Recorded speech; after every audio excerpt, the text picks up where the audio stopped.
Mais avant cela, voici l'histoire d'une liberté retrouvée, celle d'un jeune faucon pèlerin. Il s'était blessé en juin dernier aux abords de la cathédrale de Limoges. Recueilli par le Centre de sauvegarde de la faune, l'oiseau a été soigné et relâché ce matin même sur la commune de Flavignac. Emmanuel Donano, Henri Simonet.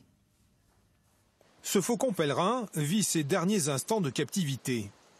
Dans cette volière, depuis le mois de juin, le volatile âgé de 7 mois s'est vu offrir une convalescence forcée au Centre de sauvegarde de la faune sauvage du Limousin, à Verneuil-sur-Vienne. Il est arrivé avec une fracture au niveau de la main droite et de multiples lacérations au niveau des pattes. Donc il a fallu plusieurs semaines, voire plusieurs mois de rééducation et de soins pour consolider la fracture, également pour cicatriser les lacérations au niveau des pattes et après pour la rééducation, puisque les pèlerins sont des voleurs, des voleurs hors pair. Donc il fallait absolument que la consolidation et la musculature de l'aile reviennent parfaitement. Avant son accident de vol, le jeune faucon pèlerin résidait avec ses parents et sa sœur sur les hauteurs de la cathédrale de Limoges. Aujourd'hui, il retrouve sa liberté, loin de sa famille, mais dans un lieu plus propice à son épanouissement.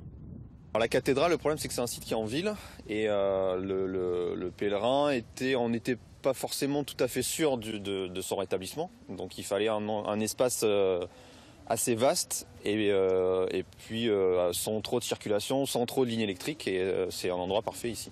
Quelques minutes après son envol, le jeune faucon pèlerin a subi les assauts d'un couple de corneilles, un baptême du feu pour un retour dans le monde réel.